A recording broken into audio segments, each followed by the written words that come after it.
Okay, welcome to the weekly meeting. So as usual, I have a few topics to talk about.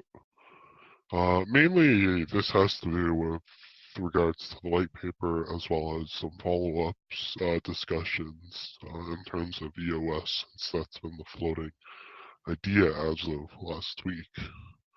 So, and I know Unicron had some other things that he wanted to go over, as well as some ideas that are somewhat part of the project, but not necessarily outlined in the white paper at this point in time.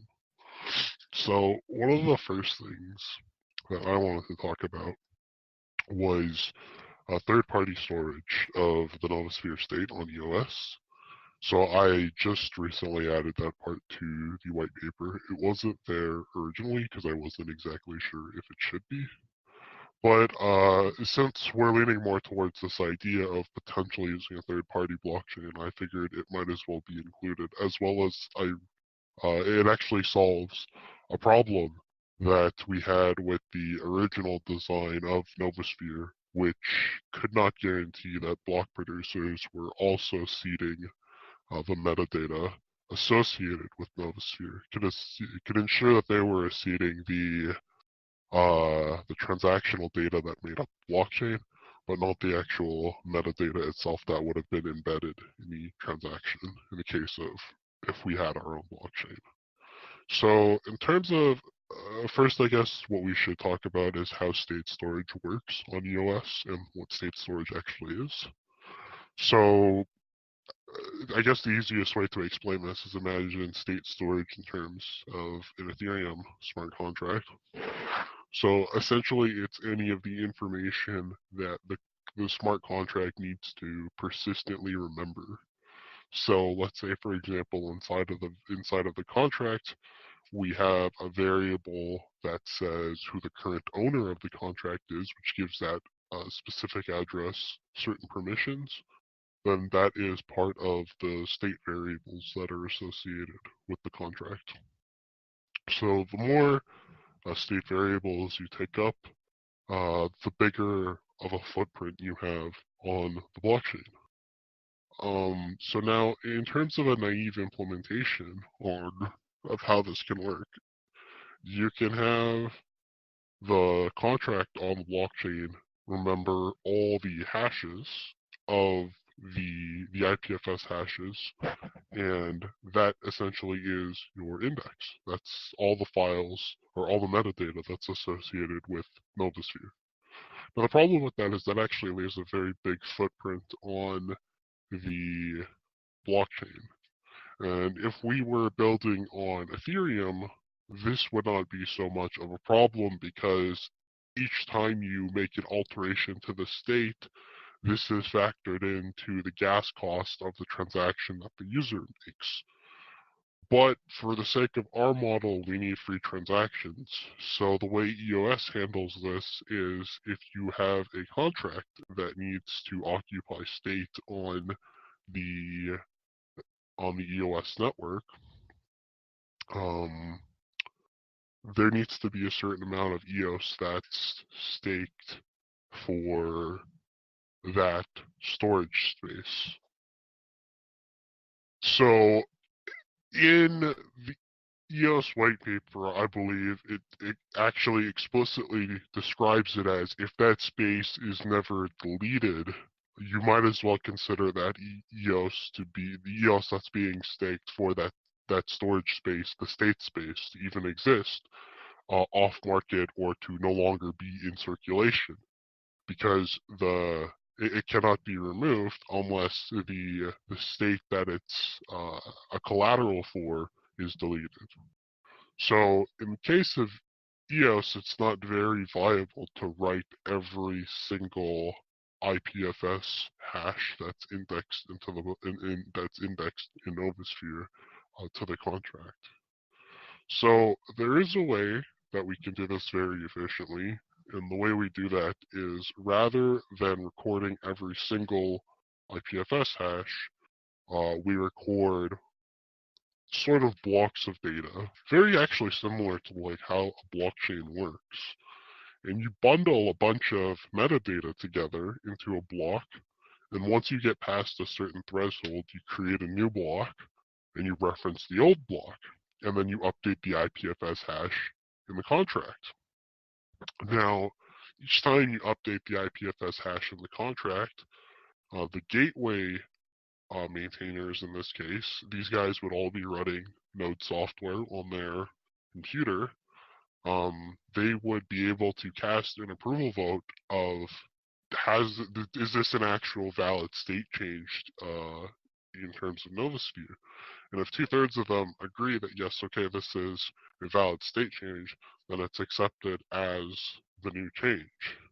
So what this actually allows for us to do is we reduce the footprint that we take up in terms of storage space on the EOS blockchain from potentially n number of uh, metadata hashes, the IPFS hashes, to just a single hash, as well as a contract to sort of manage the gateway maintainers voting.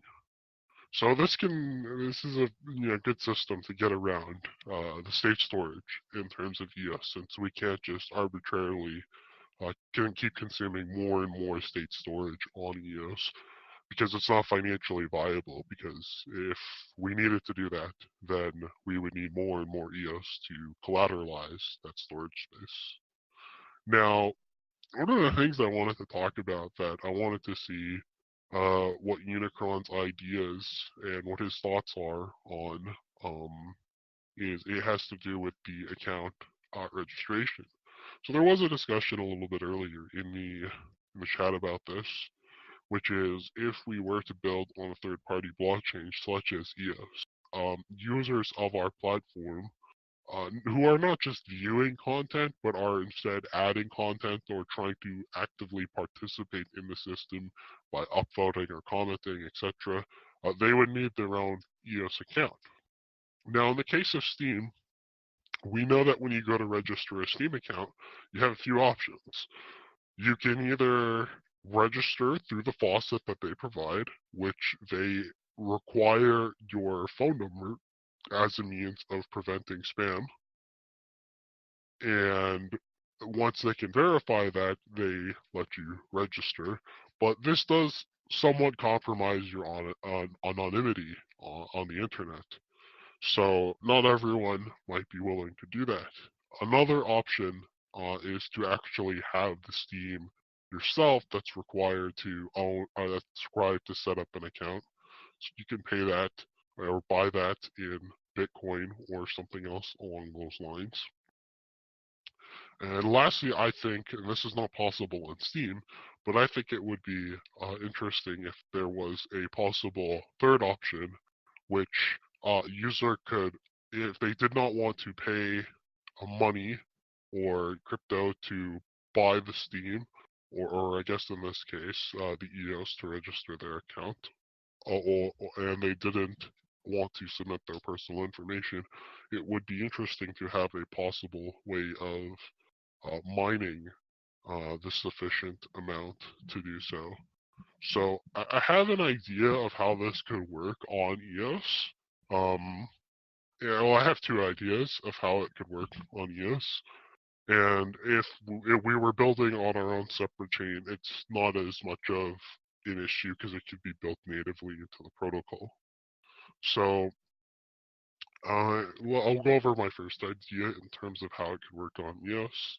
The most naive way to approach this would be to have something like a mining pool set up or something like that, where a user could point a traditional miner to it, and that could start mining any arbitrary amount of altcoins that were added to that mining pool, and then that mining pool could take the rewards and convert them to, or sell the altcoins to EOS essentially to pay for the user's registration. Now, my concern with that is that might actually take too long because I'm not exactly sure how long it would take a user to mine the sufficient amount of EOS needed and required to register an account. I think most people would the majority of users, I feel, are comfortable with the idea of the process of using the phone number to register. But obviously, we do have a lot of users who want to preserve their anonymity that may not want to pay. So that's one way of going about it, is to have a mining pool that does this automatic conversion for the user, and sort of they can provide their mining power to it, and then that will register their account for them. Another way to do it would be to build a contract into the EOS protocol that allows a user to mine for Atmos or something along those lines. However, this has risks involved in it in terms of how this can be exploited and how it may not be necessarily used to actually mine for the faucet's sake. And what that would allow someone to do is, let's say they would be able to mine Atmos, and then we could automate it so that it sells that small amount of Atmos on the market, and then that provides the faucet for the user. So while I don't think either of those are particularly great ideas to addressing this problem, they are potential solutions. So do you have any comments on this in regards to how the account registration and the faucet system works on Steam and EOS Unicron? I think you pretty much covered what we discussed. I think there's three ways. One is the faucet, which is provided by like Steemit, like which is a company website, who pay for people to get an account. Then there's you can pay yourself just a minimum fee to get the balance in terms of vested Steem. And then the third way I think is you can vest for somebody, like use your bandwidth to pay for them to create an account. And I guess the last one is I'm not sure exactly what the numbers are right now for EOS, for example, or even for Steam. But yeah, and you discussed the POW idea of mining for Atmos and then using on-chain dexes like interfaces to sell it for EOS and pay for it that way. It's pretty inconvenient to have a second currency to worry about overall, at least whenever you make a DApp on another platform.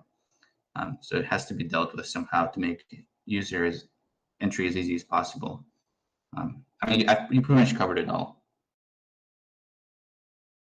Okay, so there is another thing regarding EOS's system that somewhat concerning to me, but I'm not exactly sure what the long-term impact of this is. So what I was wondering was, I wanted to get your opinion on this, so let me link something. Hang on.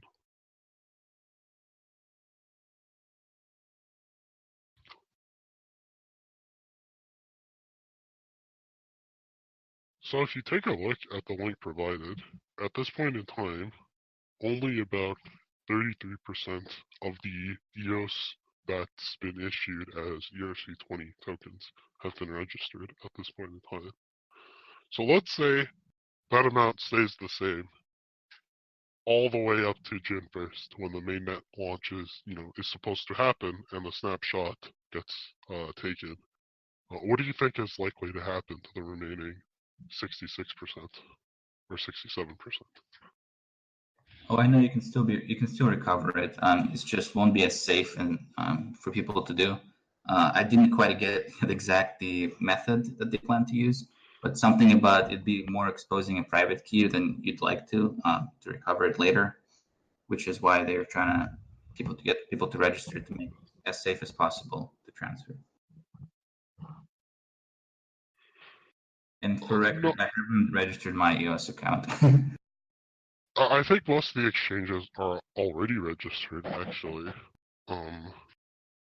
Given the fact that it's a one-time process. You only need to do it once per Ethereum. You don't need to do it each time you get more EOS. You register a per Ethereum address. So as long as an exchange was holding all their EOS on, let's say, one address or two addresses, they would only need to register those two addresses.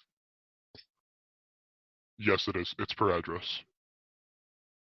So even if once you've registered your address, even if, let's say, you bought more EOS, you don't have to re-register. So I'm just kind of curious to see. I have read that they do have proposals in place for the people that do not register as to how they'll be able to recover. But I'm just wondering. Well, I know this isn't something you would know, but I'm just wondering as a speculative point how long it'll take for those people to actually obtain that EOS.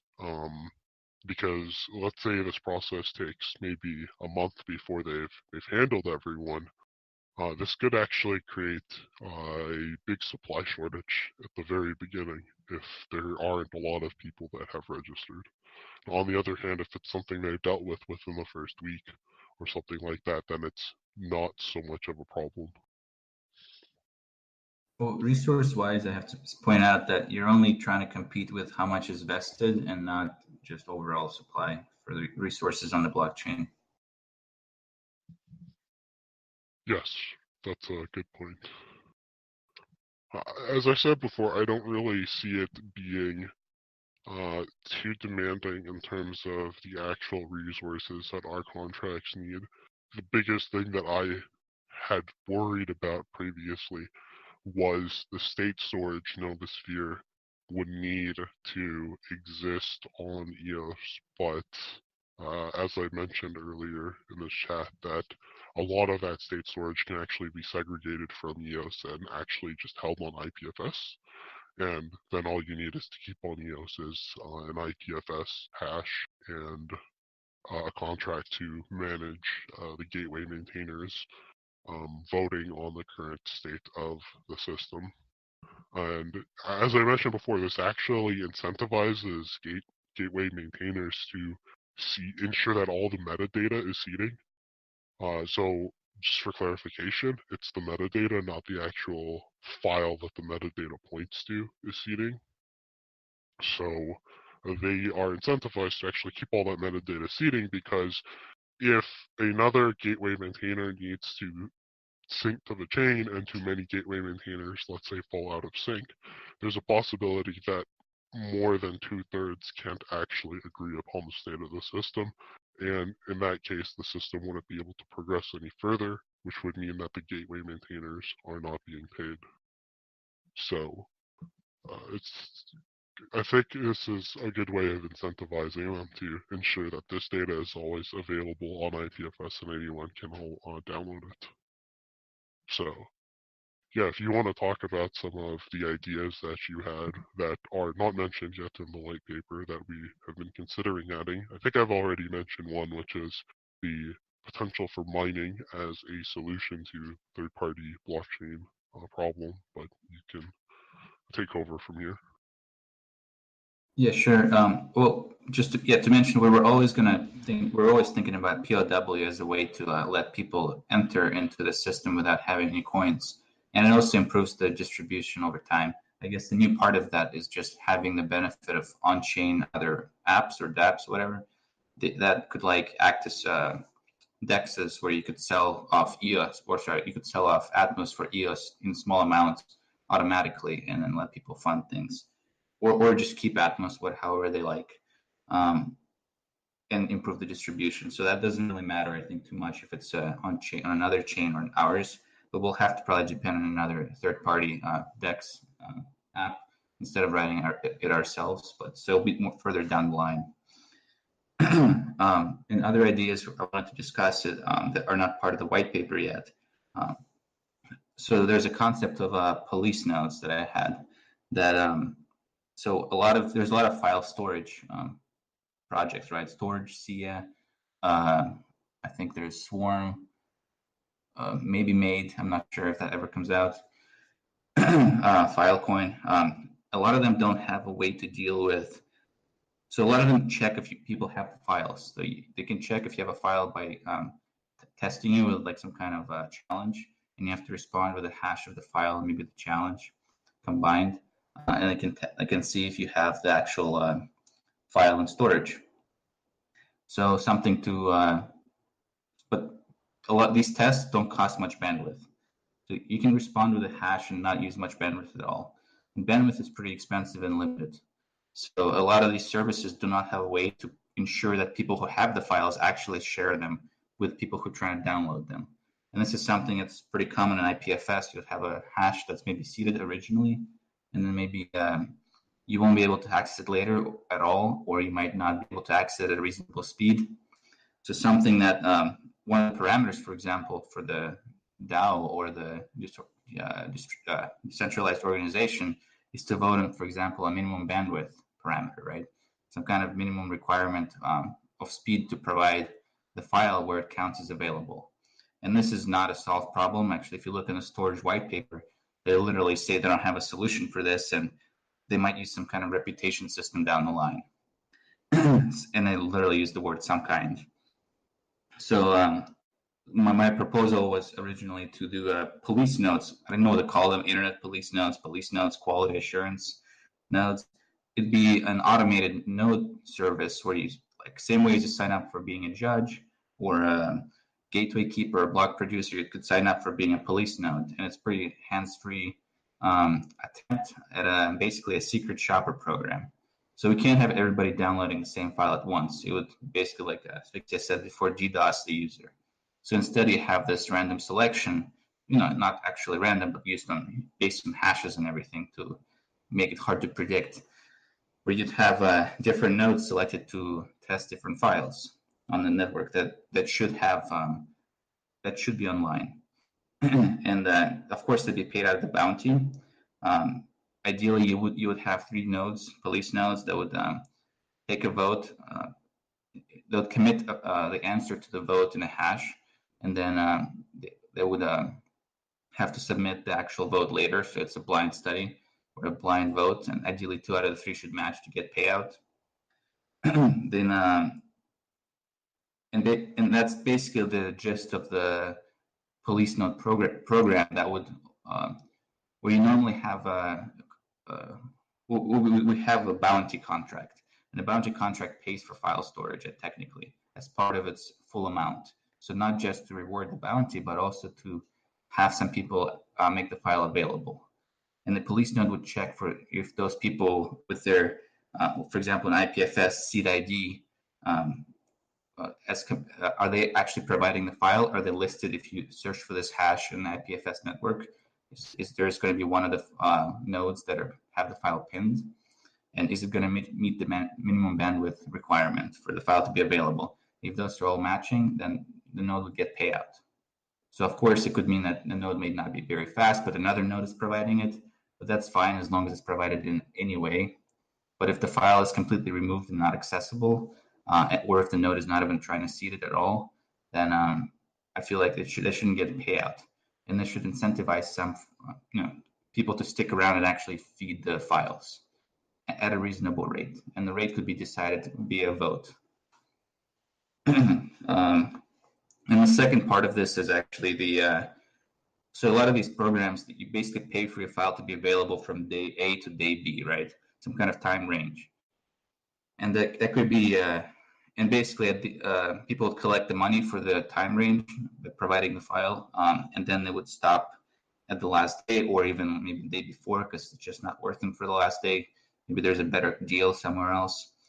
So I was going to propose in these in the payout. So you pay out the same amount of the contract, of the bounty contract, but instead of having hard cutoff at the last final date, what you have is an exponential decay, and you pay out lower and lower and lower over time. But if you integrate all the sums over time, it'll still be the same amount as the A to B payout. So it'll be basically an A to exponential decay payout. So you always have some finite payout for a very long time until you hit some minimum amount, maybe like 1 Satoshi or something or less, or around there. I mean, or by Satoshi, I mean the smallest fraction of atoms that we want to actually incentivize with. And you'd have somebody around the world who might actually want to provide it for some finite reward. So maybe the bandwidth requirement would decrease over time as well, in the same proportion as the payout, but you'd have some finite bandwidth available for a longer time than just the final date. And this could keep files online for much, much longer. Maybe forever, I'm not sure. for a very long time, as long as one file is pinned somewhere. So that's the two biggest, I think, contributions we had for Atmos. We haven't really discussed them yet. They're in like our giant brainstorming file of all the ideas, but that was kind of the staple of having the persistent IPFS data. And nobody does either of these, as far as I know, and that'd be very exclusive to Atmos. That's I wanted to get some opinions on that. Yeah, Thanks. I think the automated or possibility of an automated QA node is pretty interesting. But what would be, I guess it's still early, but what would be kind of the incentive and reward? Would it be a lucrative thing to have a QA node that could monitor both the seeding bandwidth performance and maybe even automate the dispute systems and challenge some files that are stored that are broken or below the minimum requirement? Right, the payout would have to come out of the bounty contract to prevent a Sybil attack from having some kind of universal contract and make fake file submissions. Basically, you'd have to be part of the bounty and split between file providers and people who are checking on the files occasionally. So if you have an automated node running, you would technically have constant income from checking different files. It's basically an objective test. It automatically downloads the file, measures the bandwidth it had, maybe a median bandwidth or something, and then compares it to the required bandwidth and submits a vote. And then you have maybe 2 out of 3 nodes who check the file if the payout or if the file is registered as submitted and properly provided at right bandwidth. All the people get, or the nodes get payout, and the file provider gets a payout. Otherwise, just the nodes get payout. Yeah, that makes sense. I think that would be a very interesting thing that I don't think anybody else would be doing right now with a similar platform. Yeah, it doesn't exist. Very cool. Yeah, so just to clarify, so this mainly has to do with extending Novusphere to support a mechanism that would allow for native file storage. It utilizes, obviously, an existing data storage layer. In this case, we're talking about IPFS, but as Unicron put it, it ensures the quality of it and that the fact that the file actually stays seeding. As many of the other projects, what they do is they do a proof of storage, which proves that you actually have the file, but it's very difficult to do the proof of bandwidth that actually proves that you are seeding the file.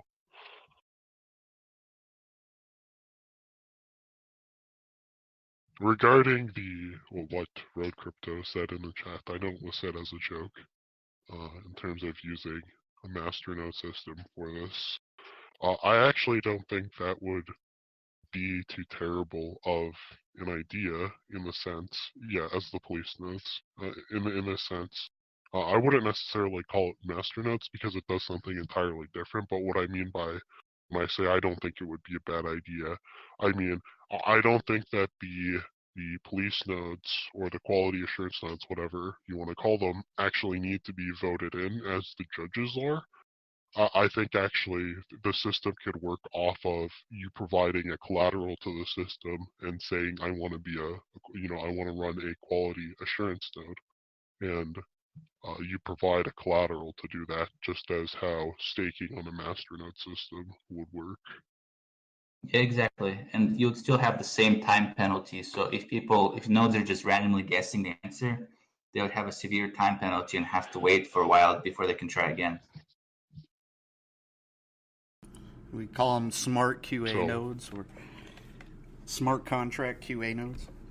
We haven't exactly decided on a name for it, and again, this is an idea that's still being workshopped, so that's part of the reason why it's not mentioned in the white paper at this time, but we believe it's a good way of actually addressing the whole bandwidth and file seeding problem, because it's going to be very common that we see data get added to the index that's related to IPFS, and then maybe a month down the road, the link to that data, or I shouldn't say the link to that data, but the actual file itself may cease to seed on IPFS, which is very bad.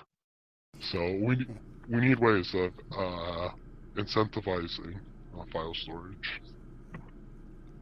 It's I don't want to say a second half of the problem, but it's an important part, I think, that no other project has made a meaningful attempt to really solve.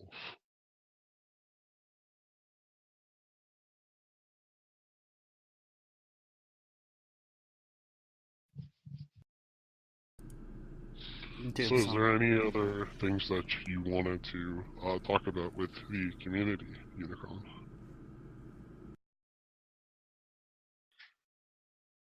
Yeah, I guess I just wanted to double check that these ideas make sense from, bouncing off other people. I especially was wondering why nobody tried the DK payout. I think it just makes rational sense not to have a sport. A lot of platforms are not about providing files for a long time to many people. They're about your own files being stored. So but I think it makes perfect sense not to have a finite time limit, but to have a decaying time limit that integrates to the same amount of money in the end being provided for file suppliers. Well, I think you could actually come up with two reasons as to why, which is, I'm assuming when you say decaying, you mean it's much better to seed the file at the start than it is to, let's say, seed it like 2 years down the road because you're receiving less. How, however, one reason as to why this might be a bad idea to have a decaying system is, if you think about it, it bloats the state of what needs to be kept track of, because you're going to have a bunch of files that taper off, let's say, much longer than a finite A to B. So that's one reason I can think of that in a decaying system is not as good as an A to B, is because of potentially the bloat it causes to state.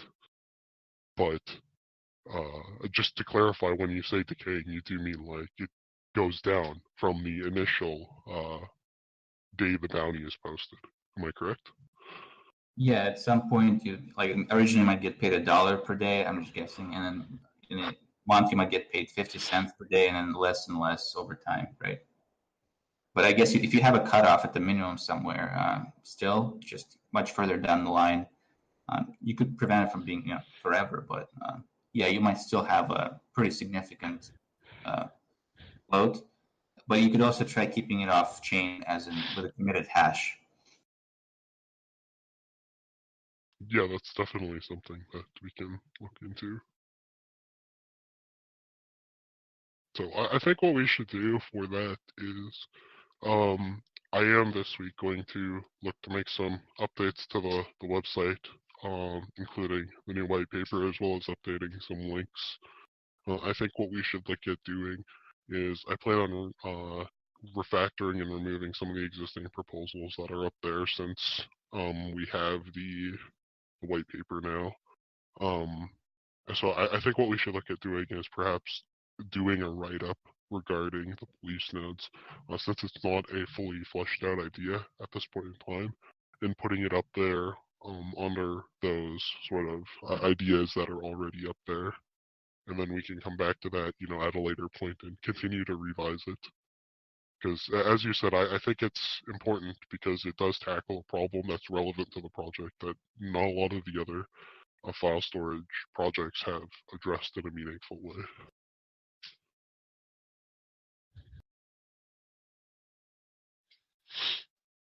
That's pretty much it for my talk today. I'll just bring up that I don't think that idea has ever been implemented and worked completely.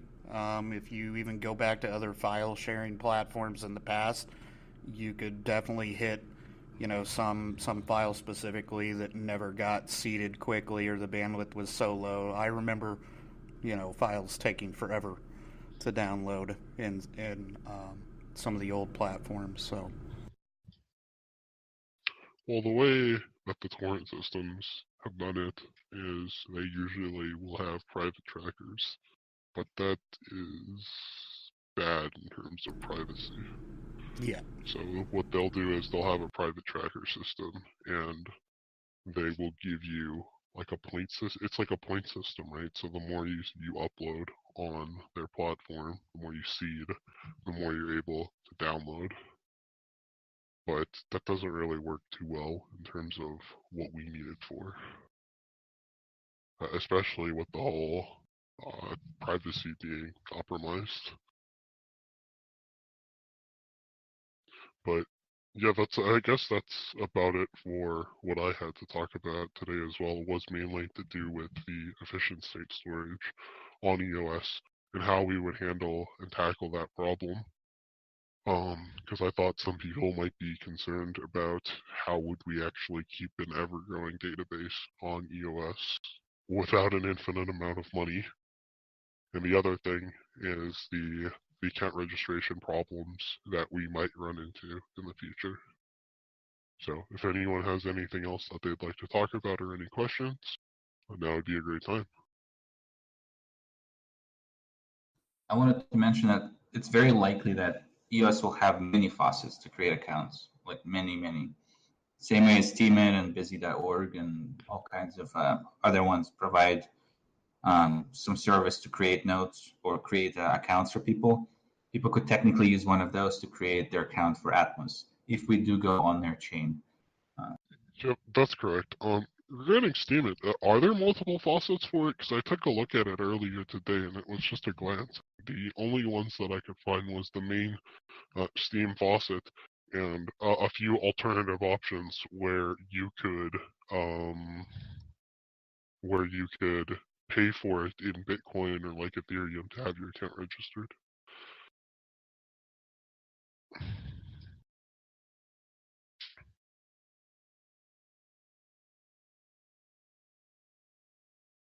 I think I've seen like Steam Global or something, but it's been a while. I haven't really checked Steam too much, but I know BitShares has almost every individual like website, wallet host has their own faucet. Well, BitShares has the incentivized system of registering accounts for other people, right? Because in BitShares, the way the system works is you get a small amount of the fees that anyone you register an account for pays. So BitShares has a high incentive to pay the registration fee for other users. Good But point. I don't think that's the case in terms of in Steam. It's more so done out of goodwill to grow the platform. But I do think that even in the case of EOS, where EOS is more similar to Steam in this aspect, since there are no fees, I do think that given the fact that we're seeing a lot of regional EOS nodes, that we are going to see faucets that are specific to certain regions. So I think you are right in the sense that we will see multiple EOS faucets and it won't just be one like how Steam has it. So that's something to also consider. I think what we should do in that regard, if we do build on EOS, is to wait and see sort of how the faucet system plays out, and if need be, we can introduce that third option where a user is able to register an account with Atmos, which would essentially be an atomic swap, or they're able to do it through POW, through some mining. So I think those are ideas to explore later down the road, and maybe I'll look to do like a write-up for a proposal and add that to the site so it's on there instead of adding it onto the white paper.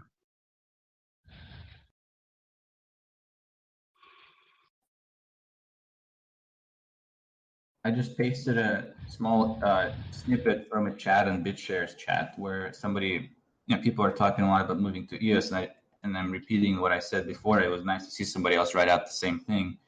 Is that it's very much in flux right now, so it's hard to commit to something we don't know exactly how it will be in the final version. Right. Yeah, I agree entirely. Okay, well, if anyone has anything else to add, it'd be a good time. Otherwise, I think that's about it for this week's meeting. Thanks. Okay, thanks guys. I'll see you guys next week. Thanks, everyone.